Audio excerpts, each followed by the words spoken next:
어저께 제가 주여 지난밤 그 꿈에 하고 찬송을 일부러 예배 중에 그 찬양이 제 마음에 딱 와서 해드렸는데 꾹꾹 해주세요 하고 기도 안 하셨어요? 자, 우리 축복 먼저 하죠. 할렐루야 샬롬. 우리 예지야 힘들어? 예지야 부르면 얼른 쳐다봐. 왜 우리 운동이들이 다 비실비실하네. 할렐루야 샬롬 하고 축복합니다. 할렐루야 샬롬 샬롬 샬롬 샬롬 샬롬 샬롬 나아라. 하나님 사랑합니다. 여러분 주 안에서 사랑합니다. 저는 어저께 다른 준비 문 열고 환기 한 30분 정도 초임새가 연기가 심해서 하고 그리고 한번 쓰레기를 다 하고 정리하고 말씀 그 다음에 찬양 준비하고 그러다 보니까 한 2시 가까이 됐더라고요. 좀 자야 되니까 누워서 깜빡 아마 단잠을 주셔서 고생 안 하고 잔 것 같아요. 근데 그런간에 아까 우리 찬양했죠. 할렐루야 할렐루야 하나님을 찬양하세요. 그 찬양이 귀에서 막 들리면서 문을 막 쿵쿵쿵 두들기는 거예요. 깜짝 놀래가지고 깼죠. 그 시간이 새벽 예배 때문에 일어나죠. 5시에 알람이 울려요. 5시 20분쯤에서 알람 울린 거 끄고 그리고 막 다시 살포 오늘은 안 드려도 되겠다 하고 있는데 그동안 그래서 너무 깜짝 놀랐어요. 내가 물 밖에다 내놓은 걸 가끔 청소부 아저씨가 문 두들길 때가 전에는 요즘은 전혀 없습니다. 있는데 그래서 몇 시인가 하고 깜짝 놀라서 그랬더니 6시더라고요. 딱 6시인데 바깥에는 복도불도 안 켜지고 깜깜한데 그래서 내가 잘못 들었나 하고 귀를 기울였죠. 아저씨가 나를 찾으면 또 두들길 거니까 아무 소리가 없어요. 그래서 한 30분을 그렇게 있다가 제가 또 다시 깜빡 잠이 들었어요. 하나님을 많이 찬양하라고 하나님께서 꿈 주시고 저는 기도 잠에 누워서 그 2시 넘어서 누워서 기도했거든요. 하나님 저 하나님 꿈꾸게 해주세요 하고 애기처럼 그 가끔 기도해요. 뭐 그게 무슨 뭐 미신적인 것도 아니고 사모하는 거죠. 이렇게 했더니 우리 어저께 혹시 그 찬양을 했으면 찬양에 잔상이 있어서 그럴 수도 있는데 어제 그 찬양 안 했거든요. 그런데 네, 그나마 제가 온전치가 못해서 제가 일주일 동안 목소리가 너무 안 나오고 힘이 들어가지고 또 이 옷을 갈아입으면 이 한기가 자꾸 들어서 그게 지난 화요일부터인가요? 금요일까지 한 3, 4일을 새벽 예배를 못 드리고 안 드렸어요. 그냥 기도하고 누운 채로 그냥 기도하고 제일 먼저 마음에 오는 게 제가 새벽 예배를 소홀히 해서 온전치 못하죠. 늘 온전치 못합니다. 우리 사모님 학교 가는 것 때문에 계속 거기 신경 쓰고 전화 걸고 그러느라고 제대로 기도도 온전하게 하지 못하고 옛날에 비하면 기도가 너무너무 많이 줄어서 하나님 앞에 죄송한데 그러면 찬양이라도 하라고 그런 마음을 저한테 그렇게 주신 것 같아요. 어찌됐든 우리 교회는 찬양이 시작으로 섰습니다. 제가 지금도 기억을 합니다. 저기 김포 성전이죠. 너무 멀어서 김포 성전을 저희 교회 창립하기 직전에는 계속 수요 예배 금요철야 이렇게 해서 계속 다닐 때 밑에 지하 성전에서 예배를 드려요. 거기에 들어가서 기도할 때 하나님이 엄청 그 찬양에 대한 감동, 찬양으로 세워지는 교회에 대한 영상과 환상과 마음과 감동을 주셔서 제가 많이 울고 뛰면서 기도했던 그런 마음이 있는 제가 무슨 말씀을 얼마나 알겠어요. 여러분들한테. 그죠? 함께 은혜를 깨달아 알아가죠. 저도 교회 다니고 집사로 교회를 나갈 때 한 교회에 정착하지 못하고 이사도 많이 다녔고 그래서 여기저기 많이 다른 성전을 많이 다녔어요. 저희 제 본 교회가 없었습니다. 그러다 보니까 성경 공부를 저한테 인도해서 가르쳐 주시는 분들도 없었고 지금은 뭐 초신자들도 가면은 아주 프로그램이 쫙 짜여 있어서 초신자, 새신자반 해가지고 거기서부터 성경을 계속 왜냐면 말씀이 중심이 돼야 되거든요. 그렇게 해서 가르쳐 주셔서 요즘에는 초신도들도 말씀을 너무너무 잘 아셔요. 그리고 성경 공부를 또 따로 하시는 분들도 있고 근데 저는 그 부분이 없고 마지막에 하나님이 영으로 주실 때 저 하늘 꼭대기에서 두루마리가 착착 덮인 두루마리가 땅끝까지 이어져 내려오는 그런 모습을 환상으로 주셨는데 기가 막히게도 두루마리에는 아무런 글자도 써있지가 않았던 게 지금도 제가 기억이 나요. 그래서 제가 깨닫기를 너무 말씀을 모르니까 말씀을 제가 입술로 고백하면서 알고 느끼고 배우고 가라고 하나님이 나를 이렇게 세우셨구나. 저는 그런 마음을 가졌습니다. 어제 우리 밤에 원래는 송구영신 예배를 드려요. 이제 보셨죠? 여의도 성전에서도 송구영신에서 이제 새해 카운트다운 끝나고 나면은 신년 예배를 드립니다. 그렇다고 해서 그 뒷날 1월 1일 날 또 신년 예배를 안 드리냐면 아니에요. 또 나와서들 9시부터 7시부터 하면 할 거요. 그렇게 해서 한 4부까지 그 여의도 성전 예배를 드려서 저희도 처음에는 신년 예배 드리고 그리고는 어느 한 해인가 그 다음날 1일날 그냥 쉬자고 그래가지고 한 해를 쉬었더니 와 마음에 엄청 잘못됐다는 부담이 누가 가르쳐준 것도 아니지만 엄청나게 왔고 그래서 주변에 있는 교회들 그죠 드러나 있는 교회들을 조금 찾아봤어요. 제가 일부러 뭐 우리 여의도 교단뿐만이 아니라 다른 여러 그 중요한 교회 이렇게 알려져 있는 열심히 있는 그런 교회들 몇 교회를 찾아봤더니 전부 다 송구 영신 두 예배죠. 예배 드리고 그리고 또 신년 예배 1월 1일 날부터 뭐 신년 예배만 드리나요? 첫 주 예배 해가지고 새벽 예배 그 특별 새벽 예배라고 그래가지고 일주일 동안 그죠 담임 목사님도 나오시고 해가지고 예배들 드리고 새벽 예배뿐만이 아니라 그죠 그 신년에는 신년 축복 기도 성회 해가지고 일주일씩 뭐 사흘씩 아니면 기도원으로들 싸들고 올라가시는 분들도 있고 신년에는 예배들을 엄청 너무 많이 드리십니다 여러분들. 크리스마스 때 그리고 주일이 또 하필이면 신년하고 같이 1월 1일하고 송구영신하고 함께 겹쳐 있어서 주일 예배 드리시고 또 밤에 나오셔가지고 어제 송구영신 예배 드리시고 제가 성도들을 너무 힘들게 하고 그렇게 지치게 하는 것만이 은혜는 아니다 하는 마음이 들어서 어느 해부터인가 제가 송구영신 해가지고 딱 그죠 카운트다운 끝나고 나면 기뻐하고 기도하고 그냥 축도로 예배 마치고 했는데 어제는 오늘 본문 읽었죠. 본문까지 읽고 가자. 저는 순간순간 하나님이 제게 감동으로 뭐 순서나 절차 이런 거 제가 뭐 어디 가서 배운 일이 없습니다.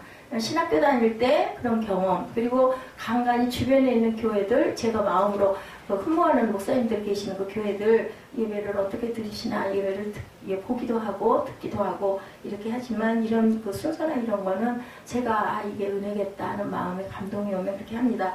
혹시 여러분들 불편한 부분이나 제가 뭔가 조금 미흡하게 뭔가 틀리게 가거나 하는 게 있으면 저한테 언제든지 말씀으로 아니면 뭐 카톡도 괜찮고 의견을 주시기 바라고 교회는 목사 한 사람의 교회 절대 아닌 거 여러분들 아시죠? 예수님이 머리셔요. 저는 밑에 종입니다. 그래서 주의 종이라고 하죠. 여러분들에게 전달하는 전달사일 뿐입니다.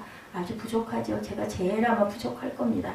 여러분들이 권면해 주시고 아까 우리 사랑의 띠로 하나가 되어야 된다라고 찬양했잖아요. 사랑의 띠로 하나가 되고 그리고 2018년에는 혹시 내가 이런 부분에 조금 좀 봉사하고 싶다 하는 부분이 제가 생각하지 못하는 부분이 또 말을 함부로 할 수가 없어요. 싫은데 제가 또 이거 해주세요 하면은 안 한다고 할 수도 없고 그럴 수 있잖아요. 그러니까 혹시 제가 올해부터는 이 부분은 제가 좀 이렇게 해보고 싶습니다 하는 게 혹시 있으면 그것도 저나 아니면 우리 에스더 전도사님 통해서 연락을 주시기를 부탁을 드립니다. 굳어진 마음은 말씀으로 풀고 다친 마음은 못으로 웃음으로 웃어주면서 더 좋을 것 이렇게 항상 전하는 그러한 마음들이 있어야 되죠. 유머가 있어서 여러분들 기쁘게 예배, 신년 예배 너무 힘들게 답답하게 말씀 중심으로인 것보다는 좀 재밌게 여러분들하고 짧게 나누고 싶었습니다. 안 웃어도 무서운 얘기 제가 하면 조금 반응을 해주시면 제가 더 아마 또 기분이 더 기뻐지겠죠. 이것도 기쁨을 주는 방법이에요. 그리고 여러분들 입 다물지 마시고 아멘을 많이 하세요. 이거 부끄러운 거 아니거든요. 그리고 되도록이면 교회 들어오실 때 할렐루야 하고 인사하고 들어오시기 바랍니다. 안녕하세요도 물론 우리나라 인사니까 좋기는 하지만 때로는 할렐루야 교회니까 좀 구별되게 할렐루야 하고 모습이 안 볼 때는 찾아서 인사를 좀 같이 나누면 얼마나 좋을까. 저도 열심히 여러분들께 눈 맞추고 인사하도록 그렇게 노력을 하겠습니다. 현대인들 얼굴이 갈수록 굳어져요. 저부터 시작해서 오늘 제가 찬양하는 내내 많이 웃었습니다. 왜 얼굴이 자꾸 굳어질까? 사랑이 없어서일까? 꼭 그것만은 아니고 하나님이 인간을 만드실 때 흙으로 빚어 놓으셨기 때문에 시간이 갈수록 굳어진다. 유머입니다, 여러분들. 오랜 봉사활동을 하면서 마침내 빛을 보게 된 사람이 있습니다. 자, 여러분들 혹시 아시겠어요? 오랜 봉사활동을 하면서 빛을 보게 된 사람. 그냥 말씀 그대로 생각하지 마시고 유머로 들어보시기 바래요. 이해지는 사무엘은 알 것 같은데 오랜 봉사활동하면서 빛을 보게 된 사람 신봉사입니다. 여러분들 안 웃어요? 응? 오랜 봉사활동을 하다가 빛을 봤어요. 누가? 신봉사가. 신청이 아버지죠. 봉사활동하다가 빛을 보게 됩니다. 9명의 자식을 세자로 줄이면 뭘까요? 9명의 자식을 세자로. 성유라 너 잘하잖아. 9명이 아주 그냥 비몽사몽 가네. 그냥 9명의 자식을 세자로. 아이고 맞아요? 아이고 맞죠? 예, 아이가 9이다. 저도 너무 좋아가지고 여러분들하고 웃고 싶어서 10명부터 아들, 딸 9명을 다 키우려면 힘들죠. 그래서 아이고 소리가 나오는데 아이만 9이다. 이런 얘기로도 돌려서 생각해 볼 수가 있다. 유머입니다. 눈코 뜰 새 없이 바쁠 때는 언제일까? 눈코 뜰 새 없이 바쁘다. 머리 감을 때가 그렇게 바쁜 것 같아요. 저도 해보니 그렇더라고요. 몰린 쥐가 자기를 잡아먹으려 하는 고양이 앞에서 살기 위해서 꼭 한마디 해야 할 거 무슨 말일까요? 쥐가 고양이 앞에 잡아먹히게 생겼어. 깜빡 없이 잡아먹히게 생겼어. 자, 어떨 때가 그 무슨 말을 얘가 쥐가 꼭 하고 갈까? 어쩌면 살아날 수 있는 방법 뭐라고 하는 게 좋을까? 그러면 살 수도 있을까? 내가 쥐약 먹었는데 그러면은 고양이가 그 쥐 잡아먹을까요? 못 잡아먹히지 않을까요? 안 웃어요 여러분들? 자, 그죠? 예, 제가 쥐약 먹었거든요. 그럼 잡아먹히지 않을 수도 있다. 소주는 20도라 그래요. 맥주는 몇 도일까? 모르죠. 12도랍니다. 양주는 32도 정도 된다고 그래요. 그러면 만약에 이 술을 다 마신다면 몇 도가 될까? 더하기 해보면 알겠죠? 예, 바쁘죠? 64도가 되겠죠. 근데 그건 정답은 아닙니다. 다 먹으면 어떻게 돼요, 여러분들? 예, 유머예요. 졸도합니다. 그죠? 64도 아니에요? 졸도해요. 웃으라고 드리는 말씀이에요. 저 웃는 저는 이런 설교 잘 안 하잖아요. 근데 오늘 정말 웃고 싶어서 여러분들 별로 반응이 없으시네요. 굉장히 높으신데 제가 너무 웃기는 아마 도수가 낮아서 그런 것 같습니다. 여러분들이 올해 안에는 뭘로 이렇게 졸도할 정도로 취할 수 있는 거 뭘까요? 성령에 취하시기 바랍니다. 성령에 취해서 졸도할 정도로 성령 충만하시기 바랍니다.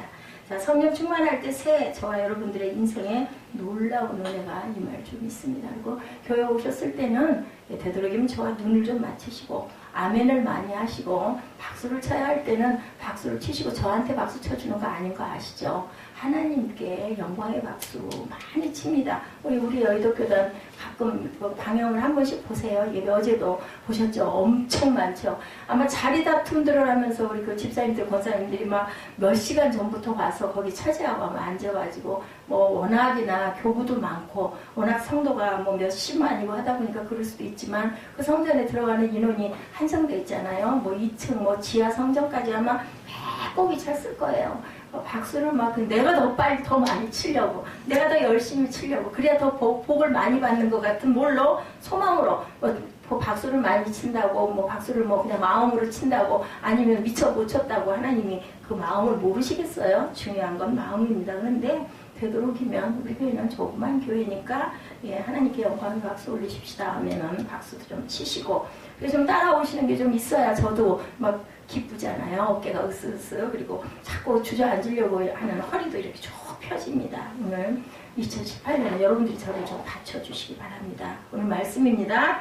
예수께서 사마리아 수가성에서 누구를 한 여인을 수가성 우물가의 여인이죠. 사마리아 여인입니다. 이 여인은 영적으로 갈급하고 목마른 여인. 이 여인이 구원을 받은 이유는 있어요. 그냥 우연히 구원받은 게 아니에요. 영적인 목마름이 있었기 때문에 누구도 그랬어요. 니고데모도 그랬죠. 그래서 어떻게 해야 내가 거듭나겠느냐고 밤에 예수님을 찾아올 정도로 영적인 그러한 그 목마름 사모함. 또 누가 그랬어요? 우리가 아주 얍삽한 야곱도 사람으로 봤을 때 너무너무 부족한 존재인데도 불구하고 영적인 부분에 욕심을 갖고 있어서 이거는 하늘나라는 어떤 자? 침노하는 자의 것이라고 했어요. 그래서 절대로 영적으로는 저 사람이 저런데 나는 좀 드러내지 않아도 돼. 이러지 마세요. 영적으로는 열심히 구하고 찾고 아까 우리 대표 기도하시는 우리 유은정 집사님 그 기도처럼 말씀처럼 구하고 찾고 두드려야 하나님께서 주십니다. 가만히 있는데 우리 감나무 밑에 있어도 뭐라 그래? 입을 벌리고 있어 감이 떨어지지. 그냥 입 다물고 있으면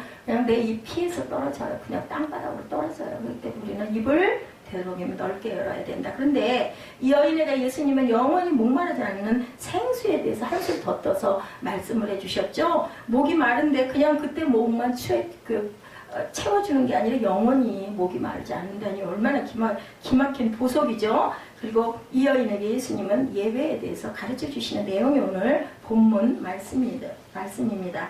예, 요한복음 4장 23, 4절 다 펴놓으시고 그리고 그 아래 위로 문구들도 한 번씩 보시면서 예, 되도록이면 제가 지루하지 않도록 말씀을 마치도록 하겠습니다. 참되게 예배하는 자들은 이제 영이신 하나님 앞에 어떻게 영과 진리로 예배할 때가 이제 왔다. 이때라. 그것이 바로 어제도 그제도 아니면 내일 모레도 아니고 언제나 바로 이때라고 이렇게 말씀합니다. 하나님은 이렇게 예배하는 자들을 찾고 계신다라는 거예요. 예배자들을 찾으셔요. 그래서 예배자를 가장 귀하게 여기십니다. 그래서 하나님은 영이시니 예배하는 자가 영과 진리로 예배할지니라. 우리가 너무 잘 아는 말씀입니다. 이 예배의 가르침을 우리가 묵상해 볼 때 혹시 여러분들 마음에 아니면 제 마음에 이런 의문은 없었는지 생각해 보십시오. 자, 하나님은 영이시래요. 영이라는 게 뭘까? 자, 영이 뭘까? 예지야. 영이라는 게 뭐 같아? 눈에 보여 안 보여? 눈에는 안 보여. 근데 영이 있어. 느껴? 아니면 영이 계시다라고 확신해? 예지는 어때? 눈에 안 보이잖아. 응? 안 보이는 거 잘 안 믿잖아. 근데 예지는 혹시 영이 계시다고 믿느냐고. 느끼냐고. 느끼기도 하지. 그지? 느끼기도 해. 왜? 예배하고 싶은 마음 아니면 찬양할 때 말씀 들을 때 영상 볼 때 마음에 어떤 감동이 뭉클하게 오고 눈물이 날 때 그리고 또 뭔가 내가 잘못할 때 마음에 나 이거 잘못해서 예수님이 미워하지 말라고 근데 이런 마음을 주시는 것들이 다 영이시다. 영과 진리로 예배하라고 말씀하셨어. 자, 하나님이 영이시라는데 자 보이지는 않아요. 그런데 완전하신 분이라고 합니다. 완전하신 하나님 앞에 연약하고 부족한 죄 많은 우리들이 영과 진리로 과연 어떻게 예배를 하는 게 영과 진리로 예배하는 것이 될까? 저는 이 부분에서 딱 서서 저를 판단을 해보면 너무너무 부족해요. 제가 정말 온전한 영과 진리로 예배를 과연 노력은 하는데 애는 쓰는데 잘 이끌고 가려고 하나님 말씀 중심으로 또한 찬양할 때도 감동이 오는 대로 또 어떠한 그 절기마다 아니면은 그 날 말씀에 준해서 찬양을 이렇게 만들어서 골라서 여러분과 함께 감동으로 열심히 찬양을 하는데 영과 진리로 내가 정말 예배를 잘 드리고 있고 하나님 보시기에 기뻐하시는 예배를 내가 드리고 있는지 생각을 하면 너무너무 죄송하죠. 영이란 말 여러분들 알죠? 엔푸뉴마티입니다. 헬라어입니다. 푸뉴마는 우리가 아마 많이 들어보셨을 거예요. 푸뉴마티가 바로 영인데 이 말은 성령이라는 말로도 사용이 됩니다. 푸뉴마티. 오늘 본문에서는 성령이라는 의미보다는 영적 혹은 영혼이라는 말로 사용이 되죠. 우리 속에 하나님을 찬양하도록 하나님이 허락하시고 아주 깊고 높은 곳에 계신 분이 바로 영입니다. 막 찬양을 들으면 눈물이 나고 막 찬양이 생각나고 막 찬양하고 싶고 찬양하다 보면은 내가 마음이 답답했던 거 아니면 속에 뭔가 좀 약간 울적했던 거 아니면 뭐 누구로 인한 상처받아가지고 좀 마음이 굳어있던 거 어두워있던 이런 것들이 풀리고 기뻐지지 않은 상황 아까 찬양하면서 많이 마음이 기뻐졌어요. 그래서 많이 웃었습니다. 이 바로 푸뉴마입니다. 너의 심장 가장 깊은 곳에서 우러나오는 그 마음으로 하나님을 높이라고 말씀을 하시는 분이 바로 영이신 하나님. 우리 찬양하죠. 영이신 나의 하나님 내가 주를 높이고 우리 찬양하지 않습니까? 이게 바로 영이신 하나님께 우리가 예배예요. 예배. 찬양이 전에는 옛날에는 저 젊을 때 교회 다닐 때는 준비 찬송 이렇게 얘기를 했습니다. 예배를 준비하는 찬송이라는 뜻이죠. 그래서 그 시간에 많이들 자유롭게 오셨고 본 예배는 말씀 사도신경 할 때부터가 예배라고 했는데 요즘에는 그렇게 해석하지 않습니다. 그래서 예배 모든 부분에 가장 앞에 서 있는 거, 끝부분에 서 있는 게 바로 찬양과 경배라고 하죠. 우리가 그냥 찬양하는 게 아니라 경배하는, 경배가 어떤 뜻이에요? 무릎을 꿇고 앉는 게 경배예요. 그리고 어떻게 하는 거? 머리를 숙이는 거. 그러니까 예를 들면 그 자세, 누구에게? 하나님에게. 여러분들 특송 하시잖아요. 우리 오늘 특송을 아까 안 했나? 빼먹었어. 제가 깜빡. 왜 빠졌죠, 그게? 왜 특송이 빠졌죠? 말씀 읽고 특송을 해야 되는데 영상을 그냥 봐버려가지고 빠졌나? 그랬던 것 같네. 일부러 그런 건 아닙니다. 이따 우리 끝에 하죠, 찬양을. 특송하는 것을. 그래서 특송들을 드리는 게, 뭐 사람에게 드리는, 물론 성도님들이 이렇게 계실 때 성도님도 앞에 쓰니까 성도님들도 물론 들으시지만 특성이라는 거는 하나님께 드리는 경배의 의미라는 것을 여러분 다시 한번 생각해 보시기 바랍니다. 지금 말씀 전하다가 브라만의 특성 생각이 납니다. 제가 빼먹었네요. 하나님을 예배하려는 의미라는 거. 그 얘기는 바꿔서 말하면 뭐 어떻게 너희 마음과 그리고 너희 목숨과 너희 생명을 바쳐서 신명기의 말씀이죠. 주 하나님을 뭐하라? 예배하라. 전인격적으로 예배하라는 그런 뜻입니다. 우리는 왜 지으셨다고요? 하나님께서 왜 우리 피조물들을 만들어서 아름다운 세상을 만들어주시고 살게 하셨나? 왜 그러라고 그랬죠? 예지야 뒤에 거 좀 꺼줄래? 왜 그러라고? 하나님이 찬양받고 싶으셔서, 하나님 경배하라고, 나를 믿으라고, 나를 섬기라고, 그래서 여러분들 세상에 내주신 거예요.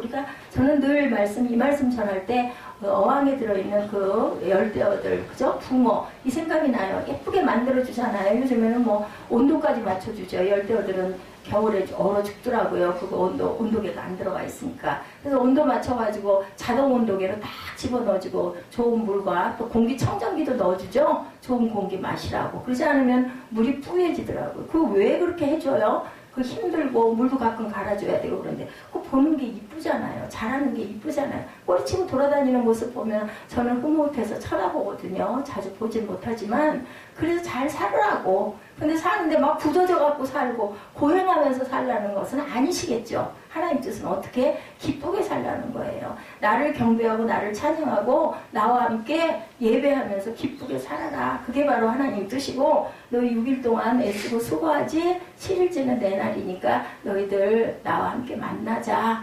근데 우리 뭐 수요 예배도 드리고 금요 철야도 드리고 때로는 교회마다 어떤 특별 예배가 있어가지고 뭐 매일매일 예배 일주일 뭐 이런 식으로 무슨 예배 이름을 붙여가지고 무슨 기도회 해가지고 열심히 모이기도 합니다. 뭐 많이 하나님 만나가지고 싫을 게 없으니까 그 부분에 어떤 특별한 내 기도가 있거나 내 감동이 있거나 열심히 나 교회 가서 작정해서 날 예배할 거야. 뭐 새벽 예배도 좋고 이런 식으로 예배하는 거 하나님 싫어하실 리가 없죠. 나 만나러 오고 나 경배하겠다는데 싫어할 분이 안 계시죠. 특히 하나님은. 그렇기 때문에 우리가 우상숭배하는 것이 가장 큰 죄고 하나님께 씻지 못할 그런 죄라고 얘기를 합니다. 왜냐하면 내 소속이 어디예요? 뭐 우리는 다 죄의 영의 피가 흐르고 있다라고 하죠. 우리는 예수의 자녀이기 때문에 이제는 나는 거듭났기 때문에 나는 세상에 물론 내 부모가 계셔서 내가 O형이기도 하고 B형이기도 하고 A형이기도 하지만 나는 이제 예수로 거듭나고 내 안에 사신 누가 대신 사시기 때문에 예수께서 사신다라고 우리가 고백하잖아요. 갈라디아서 2장 20절에. 이런 것처럼 나는 이제는 하나님의 자녀니까 하나님께 집중하고 살 거. 왜냐하면 그분이 나와 함께 하시고 나를 이끌어 주시면 내가 잘못 갈 일이 없고, 물론 세상의 어려움과 난관과 어떤 그 장애물 같은 여러 가지 우리 장애물 경기 뭐 달리기 이런 거 보면 막 뛰어넘어야 될 것들이 많잖아요. 그냥 밋밋하게 가면 빨리 갈 수 있을 텐데 뛰어넘다가 못 뛰어넘으면 넘어지기도 하고 자빠지기도 하죠. 근데 거기서 일어나가지고 끝까지 가는 사람이 경주에서 이기는 사람들이죠. 그거 장애물 경기와 같은 세상입니다. 그럴 때 내가 나 혼자 힘드니까 누구 손 좀 붙잡고 예수님 손 붙잡고 성령님 손 붙잡고 의지하고 가는 거죠. 그런데 되게 어때요? 예배드리다 보면 저도 뭐 집사 때 그런 적이 있습니다만은 귀로는 열심히 들으면서도 그저 뭘 적기도 하고 뭐 그전에는 뭐 휴대폰이 그렇게 지금 같지 않았기 때문에 휴대폰 가지고 뭐 그런 적은 저는 없습니다만은 특별할 때는 뭐 문자를 해야 될 경우도 있기도 하고 또 급하게 전화를 받아야 될 때도 있기도 하고 이런 부분들이 있습니다. 근데 버릇이 되다 보면 자꾸 휴대폰 가지고 들여다보고 영상 보게 되고 귀로는 들어요. 뭐 내가 듣는데 무슨 상관이야. 근데 이게 만약에 하나님과의 나와의 마주 앉은 자리라면 여러분들 사랑하는 사람이 연인 관계일 때 아니면 친한 친구를 만났어요. 뭐 일주일에 한 번을 만나든 어제 만났다 오늘 또 만나든 그랬는데 상대방 친구가 열심히 얘기하고 그래 나는 자꾸만 딴 걸 하고 있단 말이에요. 뭘 보고 있거나 뭘 치고 못할 것 같으세요. 기분 나쁘지 않겠어요? 나를 무시하나? 이 생각이 드는데 하물며 하나님께 어떻게 되는 그리고 마음 분산되고 귀에 말씀 제대로 안 들어옵니다. 근데 이제 이런 경우는 있습니다. 저도 요즘에는 가끔 그럽니다. 뭔가 연관된 영상을 틀어놓고 말씀을 준비하거나 뭐를 찾거나 뭐 그런 거는 있을 수 있어요. 근데 예배하는 거는 영과 진리로 예배하는 자세는 절대로 그렇게 하면 될까 안 될까 그거는 아마 본인들이 알 거예요. 근데 그거 습관이 됩니다. 그렇기 때문에 교회 들어와서는 정말 다급한 뭔가 연락을 꼭 받아야 될 그런 일들이 없을 때는 휴대폰은 일단은 딱 교회 들어오면은 꺼놓는 게 바로 그게 하나님께 대한 예의고 그리고 또 예배를 드리는 모든 사람들에게 또 인도하고 있는 앞에 인도자들에게 그리고 또 조금 더 구체적으로 가면은 말씀 전하시는 목사님에게 이건 예의다. 이런 마음으로 그렇게 했을 때 이게 영과 진리의 예배가 될 수 있다. 이 진리라는 말은 헬라어로 알레테이아라고 합니다. 이것은 진리의 말씀으로 예배한다는 것을 뜻합니다. 우리가 예배할 대상인 하나님을 바로 알고 그분의 말씀 안에서 진실하게 예배를 드려야 된다. 과연 근데 우리 마음에 우리가 아까 우리 오늘 송구영신 예배 예배지들 보셨어요?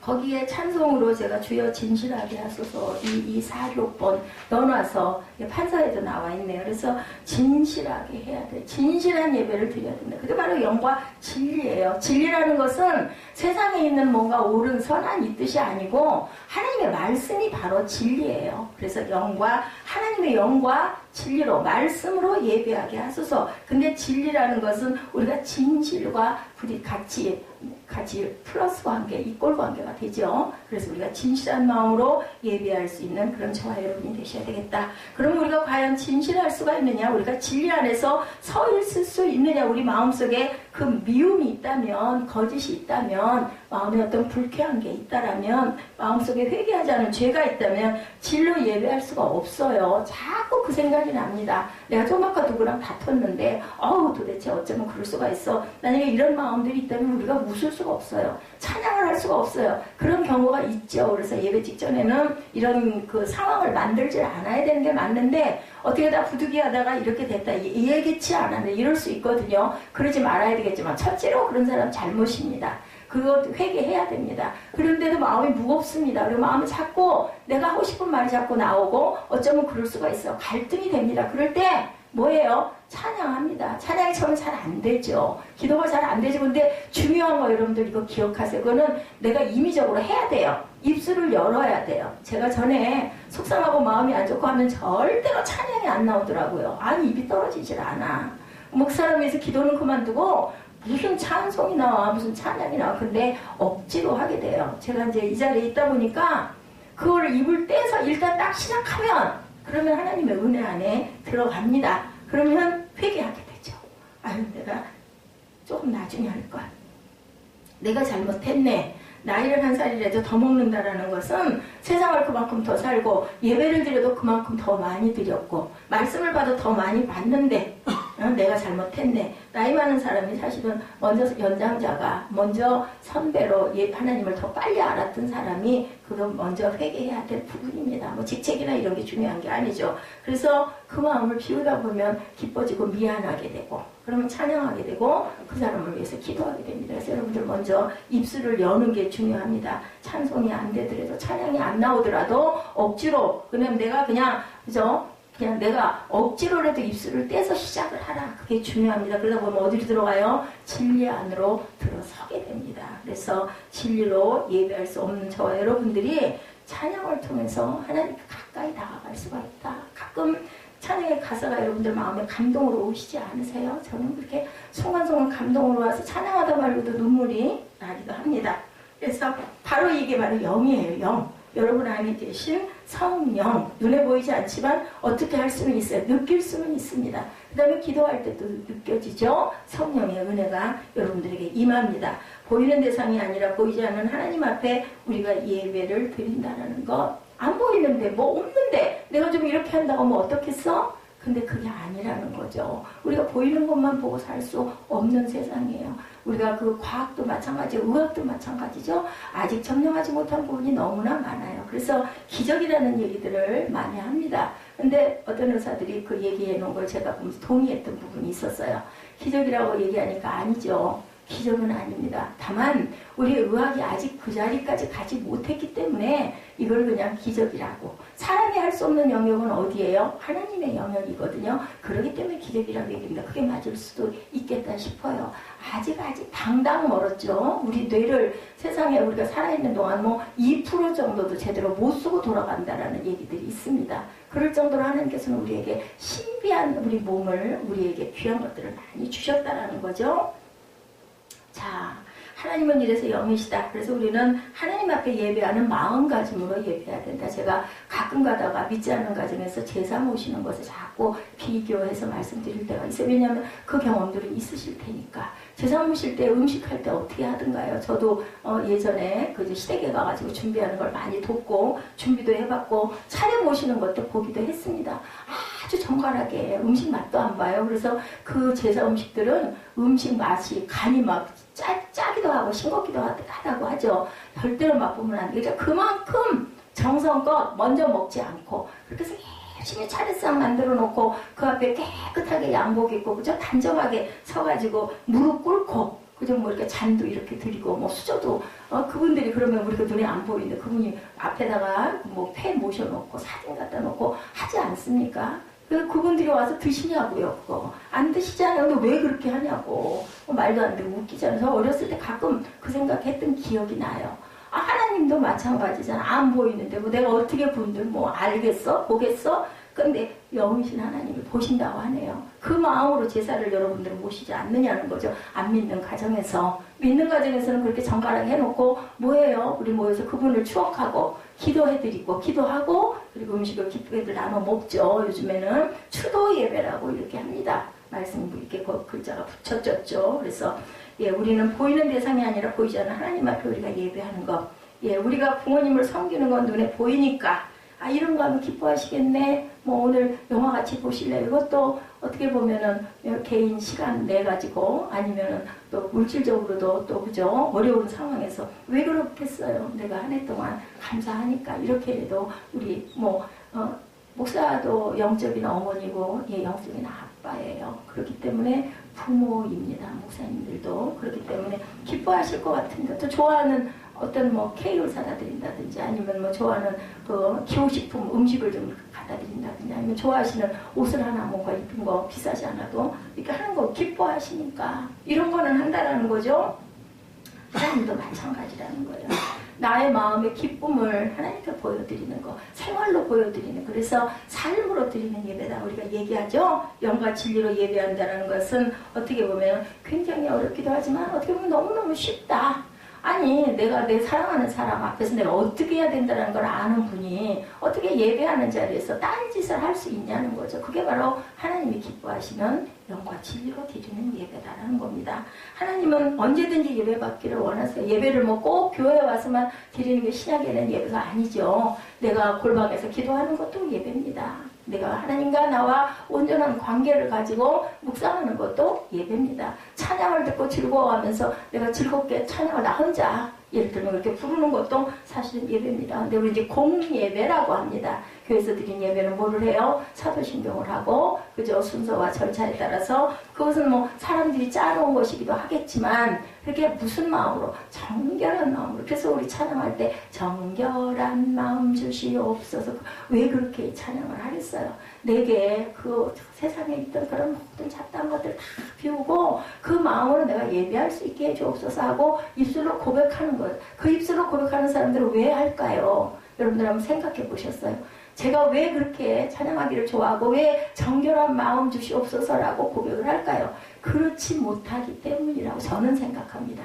내가 그렇지 않기 때문에 정결한 마음 주시옵소서. 오 주님 부르는 거죠. 도와주시옵소서. 성령께 우리가 기도하는 마음이 바로 찬양이라는 것을 여러분들 아시기 바랍니다. 하나님 우리로 하여금 영과 진리로 예배해야 하시는 분입니다. 왜? 예배받기를 원하시는 분이기 때문에 그걸 달라고 하면은 어이구 그래 너 왔니? 하시지 너는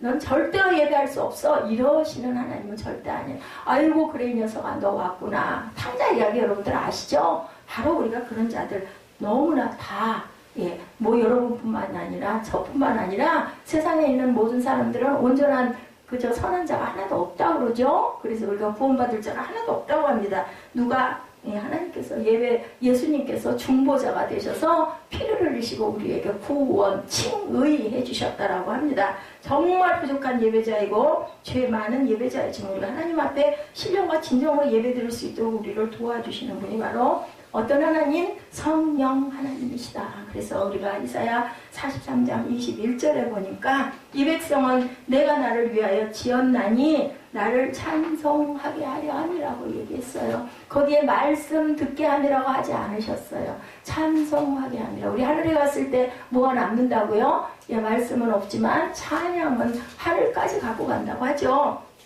그래서 나를 찬송하게 하려 함이라. 이사야 43장 21절입니다.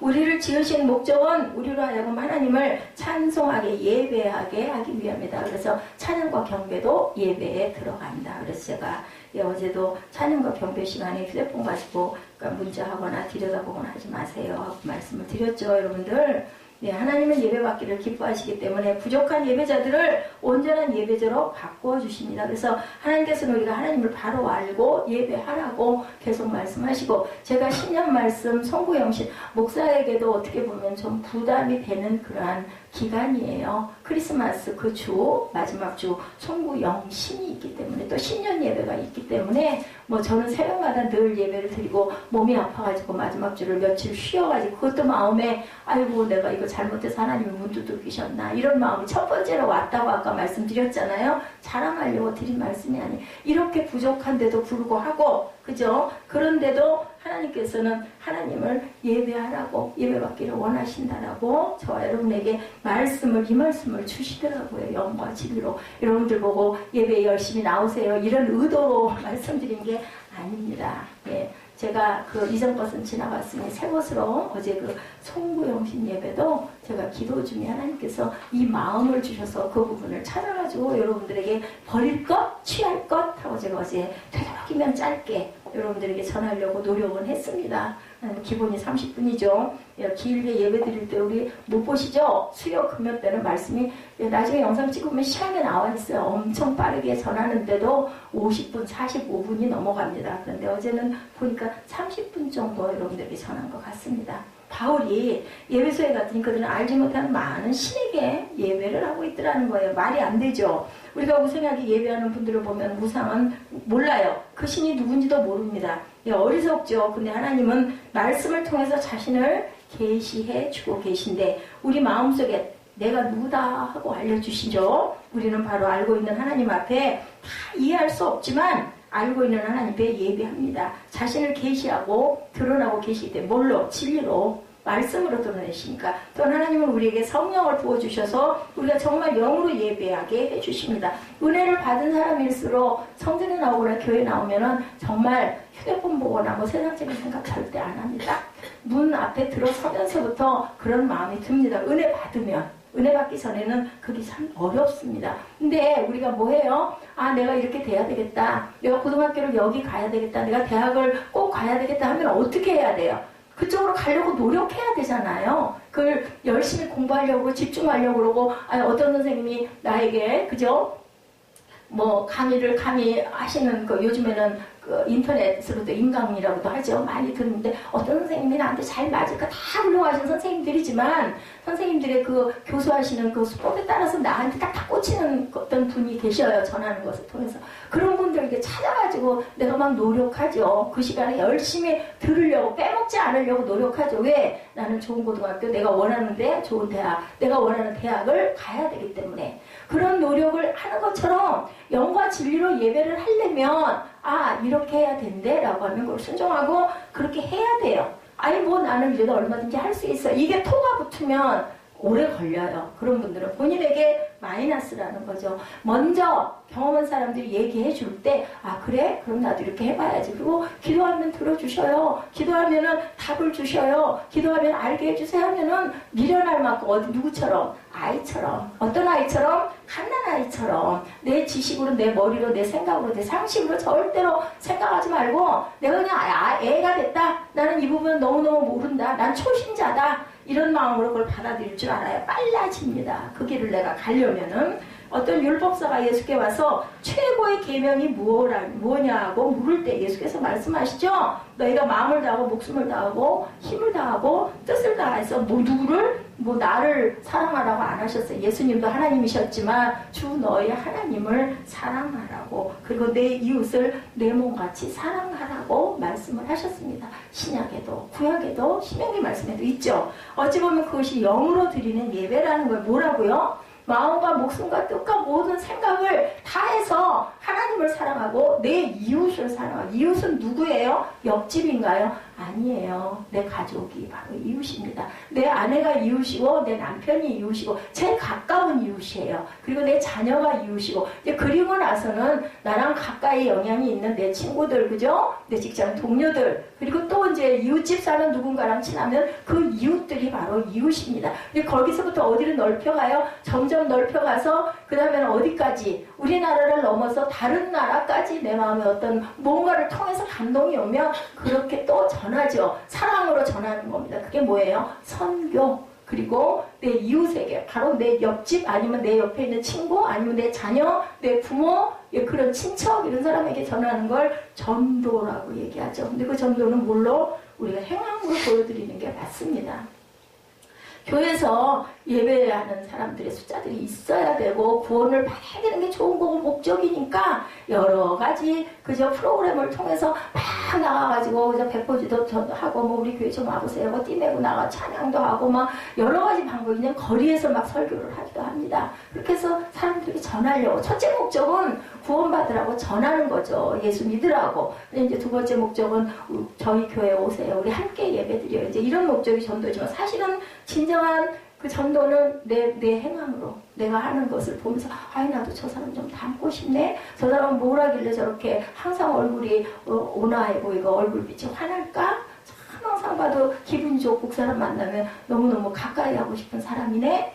이런 마음이 들게 하는 게 바로 우리 빛의 자녀들이 해야 될 그 예배입니다. 예배. 삶으로 드리는 예배입니다. 그것이 바로 영으로 드리는 예배고 삶으로 드리는 예배다. 하나님을 사랑하는데 우리는 어떻게 사랑해야 될까? 마음을 다하고 목숨을 다하고 힘을 다하고 뜻을 다하여 하나님을 사랑하라고 답을 딱 주셨잖아요. 그럼 그게 어떤 방법일까는 아까 말씀드린 대로 온전하게 진실하게 예배를 드려야 된다. 그것이 바로 영으로 드리는 예배. 우리 마음 중심을 다해서 하나님을 예배하는 거죠. 하나님께서 우리로 하여금 진리로 예배하도록 뭐 해주세요? 케어해 주세요. 케어라는 뜻 뭔지 아시죠 여러분들? 도와주신다는 거죠. 진리의 말씀에 합당한 예배자가 되도록 도와주는데 내가 구할 때, 내가 찾을 때, 내가 두드릴 때 그걸 주시지 그냥 성령께서 너 이렇게 하면 내가 벌 줄 거야. 이제 구약이죠. 그런 경우에는 너 그렇게 하면 너 죄 받아, 너 벌 받아. 이런 마음이 오는 거는 구약에 있었던 그러한 하나님이시고 지금의 하나님께서는 우리 마음에 진리로 오셔가지고 항상 다독여주시고 네가 원하면 내가 갈게 늘 열어놓고 기다리신다라는 거. 예배자는 거짓을 담고 있으면 안 됩니다. 진리에는 여러분들 미움이 없어야 되죠. 아까 제가 말씀드렸죠. 그래서 예배자는 미움을 마음에 담고 예배해서는 절대로 안 된다. 그래서 그러죠. 예물을 드리려다가 누군가가 마음에 거리낌이 드는 마음이 생겼을 때는 그 사람에게 가서 먼저 내가 용서를 구하고 그리고 다시 와서 제단에 예물을 드리고 예배하라고. 하나님께서 원하시는 거는 번제가 아니라고. 뭐라고요? 상한 마음을 치유하는 마음이라고.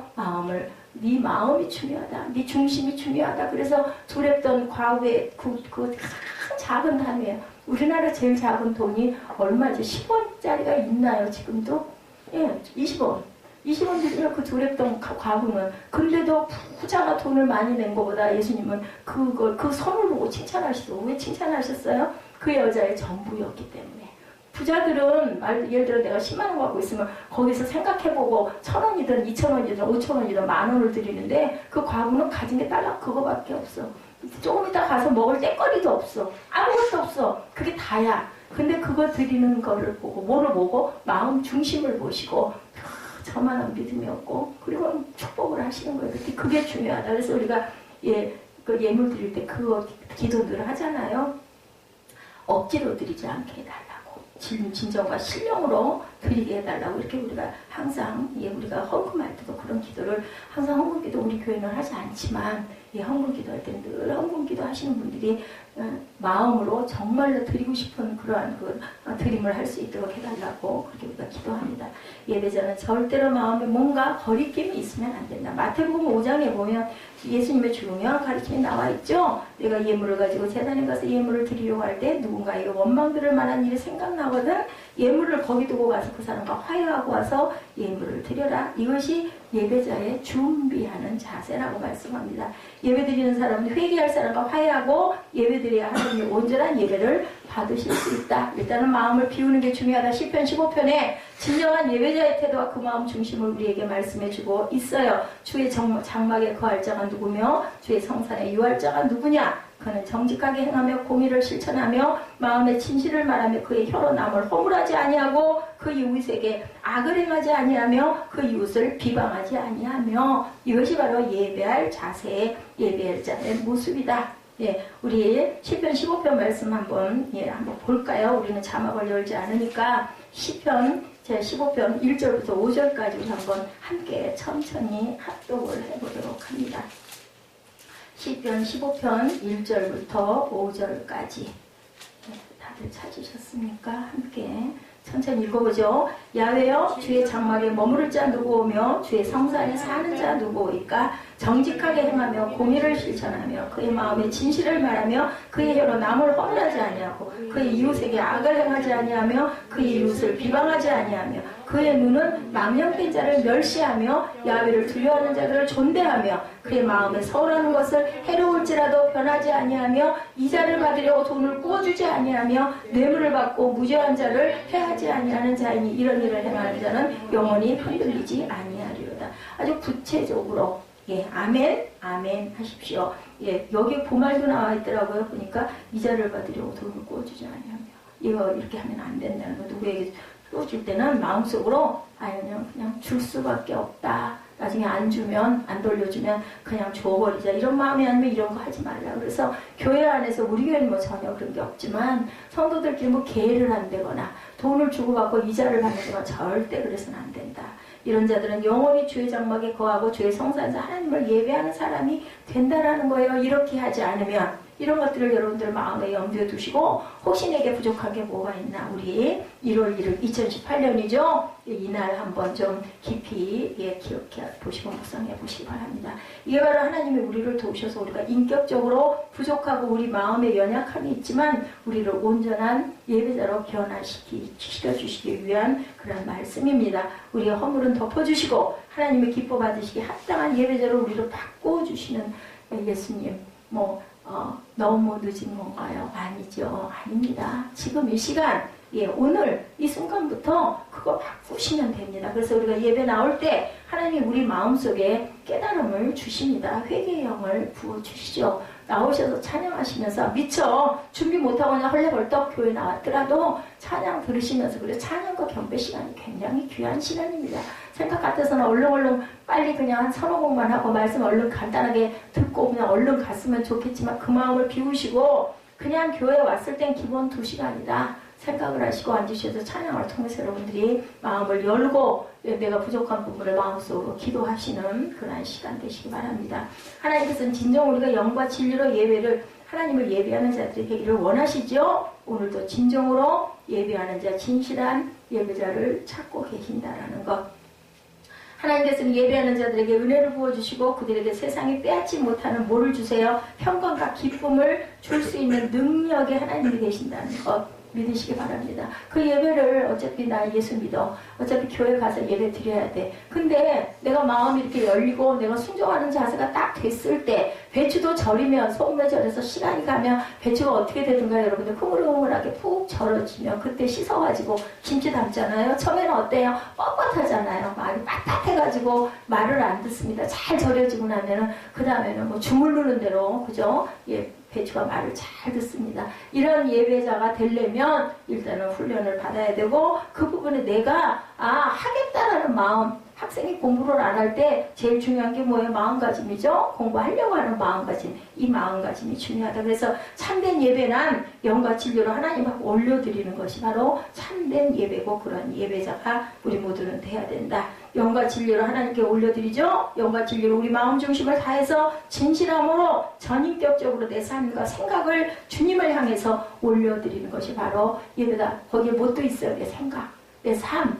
그런 것들이 있어요. 그래서 기도하시지 않아요? 헌금 올리실 때 써서 올려주시지 않습니까? 어찌 보면 우리 연인들이 데이트하다가 제일 중요할 때 결혼을 고백하고 서로 결혼합시다 하는데 아까 제가 비유해서 말씀드렸죠? 딴 생각하고 있거나 집중 안 하고 있거나 딴짓하고 있거나 휴대폰 받고 있거나 문자 치고 있거나 그건 뭐 말도 안 돼. 결혼 절대 못하죠. 여러분들 그거 생각해 보십시오. 예, 우리가 정말 집중할 줄 알아야 되겠다. 하나님과 사랑 고백의 시간이 바로 예배 시간이라는 것을 깨달으시기 바랍니다. 하나님 그 예배를 기뻐하실 수 있는 예배는 그죠? 예, 피곤해서 예, 자는 분들도 계세요. 저희 교회는 없습니다. 그런데 보면은 뭐 술 마시고 오시는 분도 계시고 뒤에서 드렁드렁 코 골고 앉아가지고 주무시는 분들도 계시고 참 얼마나 힘들까 목사님들이 그죠? 예, 그럴 때도 목사님들이 뭐라 그래요? 그렇게라도 교회 나와 앉아있는 게 낫다라고 합니다. 그럴지라도 그죠? 예, 그래서 예배는 굉장히 중요하고 성공한 예배자들은 가정을 살리고 직장을 살리고 그 다음에 어디를 내 주변을 변화시킵니다. 그래서 이웃을 사랑하는 마음이 되고 그렇게 해서 내 삶이 내 생활이 나의 믿음이 세상의 사람들을 밝게 빛으로 드러내는 빛의 자녀들이 되는 거죠. 가인과 아벨 얘기 어제도 말씀드렸습니다. 예, 결국은 모함으로 주일날 말씀드렸죠. 질투가 결국 살인을 낳았다라고 얘기하죠. 예배는 정말 중요합니다. 아브라함은 가는 곳마다 제단을 쌓았는데 하나님은 그를 의롭게 여기시고 믿음의 조상으로 그런데 그것도 마지막 시험을 하시죠. 네 아들 이삭을 제단에 드려라 라고 합니다. 두말 않고 예, 그저 그 짐지고 아들 손잡고 그리고 올라가죠. 모리안 산으로. 밑에서 종복들이 따라와가지고 아니 그런데 드릴 예물은 어디 있습니까? 그 재물은 어디 있습니까? 물어보니까 올라가면 하나님 예배해 놓으셨어요. 내가 아들만 데리고 올라갔다 내려올 테니 여기서들 기다려라 하고 올라가죠. 둘이. 아들도 물어보죠. 예, 재물 어디 있어요? 그러니까 하나님이 이미 준비하셨다. 그리고는 장작 쌓아놓고 아들을 갖다 거기다가 꽁꽁 밧줄로 동여갖고 두었을 때 이삭이 나이가 대충 15살 때 정도 됐다 그래요. 그럼 뭐 이삭이 아브라함을 어기고 지쳐 일어나서 도망갈 수 없었을까요? 갈 수 있었을 거예요. 밧줄로 자기를 꽁꽁 묶어가지고 밑에다가는 나무를 쌓고 그 돌 위에다가 탁 올려놨는데 그죠? 근데 어떻게 가만히 있어요? 저 같아도 댕겁을 해가지고 아빠가 돌았나봐 하겠지 않아요? 근데도 이삭은 순종했었어요. 그랬을 때 죽였습니까? 안 죽였죠? 여러분들 잘 아시죠? 그래서 너는 나랑 친구다 얘기를 하십니다. 내가 이제는 너를 정말 내가 믿겠다. 네가 나를 진짜 경외하는 줄 알겠다라고 창세기에서 말씀합니다. 너는 정말 믿음의 조상이다 라는 말씀을 주시죠. 예, 축복의 통로 예, 그죠? 우리 모두 믿는 자들은 아브라함의 영적 후손, 믿음의 조상이다 라고 얘기합니다. 예배란 정말 중요하다. 새는 하늘을 날도록 만들어져 있죠? 날지 않는 새가 의미가 없습니다. 새라고 볼 수가 없죠. 개는 짖도록 창조가 돼 있죠. 하나님이 그렇게 만드셨어요. 그래서 동네 사람들이 누가 지나가도 그저 막 개들이 짖습니다. 도둑이 들어와도 짖고 짖지 않는 개는 창조의 목적에서 어긋나다. 뭐 쌀은 저는 쌀 밥하면서 그런 생각합니다. 우리가 잘 먹어줄 때 쌀에 그 생명이 있다. 무엇이든지 그죠? 음식도 마찬가지입니다. 그런데 아까도 말씀드린 인간은 하나님을 예배하도록 만들어졌다라는 거예요. 우리 인간의 목적은 하나님을 예배하는 것이 우리 목적이에요. 예배가 없다라면 살 필요가 사실은 없습니다. 어디로 가는지 어디로 와서 내가 어디서부터 왔는지 어디로 가는지 내가 뭐 하고 있는지를 모르는 게 바로 예배하지 않는 자들이다. 그래서 인간은 하나님을 예배하지 않으면 엉뚱한 우상을 예배하는 마음이 우리 마음에 있어요. 예수 안 믿는 사람들은 뭔가 한 가지씩은 그게 자기 우상이 돼갖고 믿잖아요. 그렇기 때문에 우리 마음 안에 그런 마음을 만들어 놓으셨다는 거죠. 하나님이 누가? 하나님의 창조주가 그렇게 만드신 거예요. 우리 바로 하나님 앞에 예배하는 것은 온전한 삶을 살아가는 것이 바로 또한 예배라는 거죠. 이제부터 하나님이 찾으시는 예배자, 하나님이 기뻐하시는 그러한 예배자들이 되시기를 바랍니다.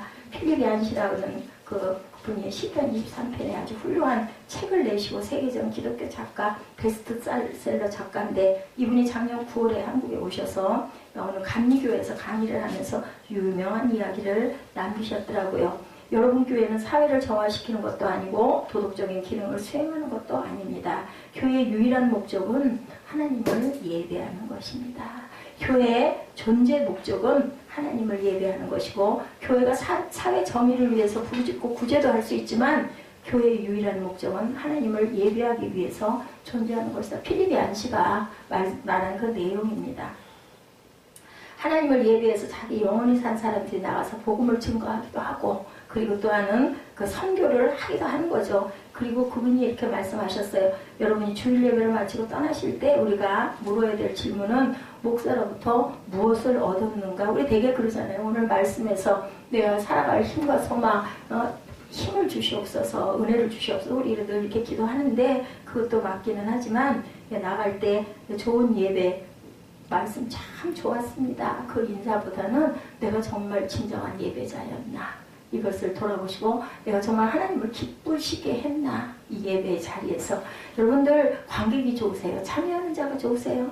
관객보다는 내가 직접 참여하는 게 더 의미가 있고 보람이 있지 않습니까? 그래서 교회는 나 혼자 목사 혼자 교회를 이끌고 가는 게 아니라는 거. 나도 여기 성도니까 요건 내가 조금 할 수 있으니까 내가 요 부분은 하나님께 드립니다라는 마음으로 여러분들이 섬기고 예배 드릴 때도 내가 관객이 아니라 참여하는 여러분들이 주인공이 되셔서 하나님과 직접 교통하는 그런 예배자들이 되셔야 된다라는 것.